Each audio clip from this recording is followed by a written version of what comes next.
What's up YouTube, it's David Taylor here with Robo13. I'm going to give you guys a full review of the Samsung Galaxy camera. I'm going to talk about the design, the camera quality, how well the operating system runs, every little detail about this little machine. But let's first start with the design. So I actually really like the design of this camera. It does come in black and white. This one is the white version, as you guys can tell, and it really does look amazing. There's a little notch on the side for you guys to hold the actual camera when you're taking pictures. There is actually a 4.8-inch HD super clear touch display that you guys can touch and use for the actual camera. This has all the stuff built into it. It's not really any physical buttons except for the camera button and the power on button themselves, and is also the zoom in and zoom out function on the camera on the top of it.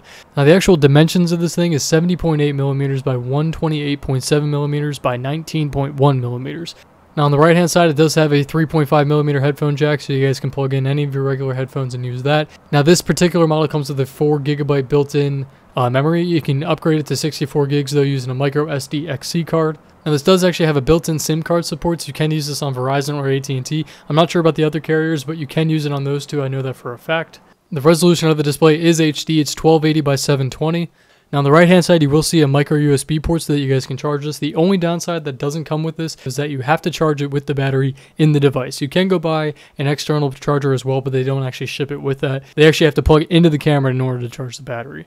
This also does have Wi-Fi built into it, so you guys can use Wi-Fi if you don't have a SIM card and you don't want to use your 3G or 4G or HSPA plus, whatever you guys use. You don't have to always use that. You can use the Wi-Fi that's built in. So now enough about the design, let's actually go into the details and specs about this little camera here. It does have image stabilization, so you guys will be able to use that whenever you're using the video camera mode.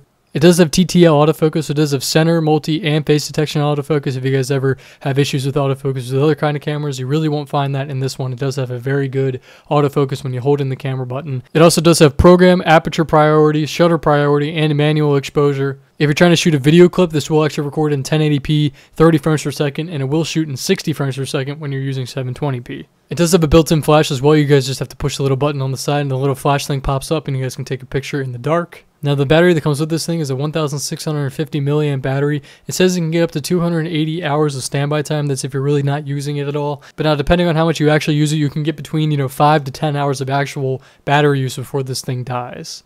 Now this thing is rocking a 1.4 gigahertz quad-core processor, and it just makes the operating system 4.1 Jelly Bean run amazingly smooth. They just updated it as well, so it's running even faster now. There's really no lag at all. I can show you guys right here. Now this lists of everything that 4.1 Jelly Bean has to offer. It has the Google Play Store. You can get every app. I'll show you guys a few apps that can play here. Angry Birds, Temple Run, everything that you guys can think of that's in the Google Play Store. You can download that and play it right from your device. You just sign in with your Google account and you guys can play that right away. And for having a whole camera built into this thing, this really is a powerhouse when you're trying to use it for the Android operating system. It can do everything as well as having a great camera. Now I wanted to show you guys what the actual pictures from this camera look like, and you guys can see how good the quality is. These are actually extremely high definition pictures that I've taken with the camera. This is in a mostly black room, and I just used the flash that was built into the camera, and I'm going to be showing you guys a video right after this as well of me talking into it so you guys can see what the sound quality sounds like. Alright, and here I am actually talking with the Samsung Galaxy camera right now. You guys can tell how the sound quality sounds. You really probably aren't going to be using this much for video recording. Mainly it's a camera for taking pictures, not really video recording as much. But just so that you guys can get a basic idea of what it looks like, what it sounds like. And this is actually a really poorly lit room. I don't have my big lamps on right now, so this is a poorly lit room, so you guys can tell what it looks like in bad lighting. And I really can't, I guess I could turn those on, but it really won't do too much. Those are mainly for review stuff, but I hope you guys get a better idea of what this looks like for a video. So this is just my really quick review of the Samsung Galaxy camera. Let me know what you guys think in the comment section down below. Are you going to buy a camera like this? Are you interested in something like this? I have links down below for it as well if you guys want to go check it out. Hope you guys like this review, and I'll see you guys in the next one. Thanks, guys.